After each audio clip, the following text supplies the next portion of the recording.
Hello అండి. ఎలా ఉన్నారు అందరూ? ఈరోజు అందరికీ యూజ్ అయ్యేలాగా ఒక స్టార్టర్ అనుకోండి ఆర్ స్నాక్ అనుకోండి, ది బెస్ట్ రెసిపీ అండి. ఒకసారి చేసుకొని తిన్నారంటే మాత్రం అస్సలు మర్చిపోరు. సాబుదానా బియ్యం తెలుసు కదండి అందరికీ. సాబుదానా బియ్యంని ఒక పావు గంట ముందు నానబెట్టుకొని వాటర్ అనేవి లేకుండా మంచిగా క్వీజ్ చేసేసి ఒక గిన్నెలో వేసుకోవాలండి. దీనికోసం మనం ముందు ఏంటంటే ఒక ఆలుగడ్డ ఉడకబెట్టేసి ఉంచుకోవాలి. ఆలుగడ్డ వేసుకోవాలి, అదే క్వీజ్ చేసుకున్న సాబుదానా బియ్యంలో ఆలుగడ్డ కూడా వేసుకోవాలి. తర్వాత కొంచెం పుదీనా, కొత్తిమీర, కొంచెం చిల్లీ ఫ్లేక్స్, ఉప్పు, కారం, కొంచెం ధనియా పొడి అండ్ గరం మసాలా అండి. అన్నీ వేసుకొని మంచిగా కలిపేసుకోవాలండి. వాటర్ అనేది అసలు యాడ్ చేయొద్దు.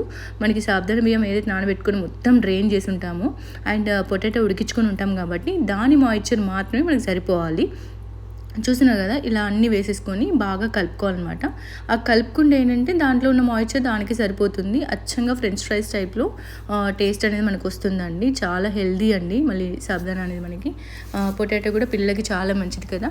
చూస్తున్నారు కదా, ఇలా మంచిగా మెత్తగా కలిపేసుకొని మీకు ఒక్క హ్యాండ్తోనే అలా మీకు చేయడం వస్తుంది అంటే ఇప్పుడు నేను చూపిస్తున్నా కదా, అలా చేసేయండి. లేదు అంటే రెండో హ్యాండ్తో మీరు తాల్చుకొని మామూలుగా అలా పక్కన పెట్టేసుకొని అన్నీ చేసుకొని అలా ఒక ప్లేట్లో పెట్టేసి ఉంచుకోవాలండి.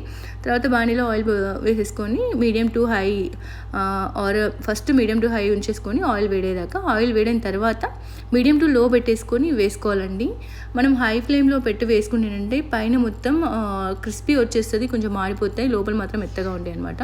సో అలా ఉండొద్దు అనుకుంటే మనం ఏంటంటే ముందే మనం కొంచెం ఆయిల్ని వేడి చేసుకొని చిన్నగా పెట్టేసుకోవాలి స్టవ్ అనేది.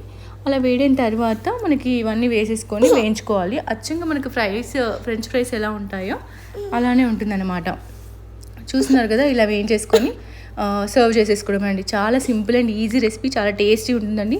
వన్స్ ఒకసారి ట్రై చేయండి, నచ్చితే లైక్ చేయండి, షేర్ చేయండి and subscribe my channel. Thanks for watching.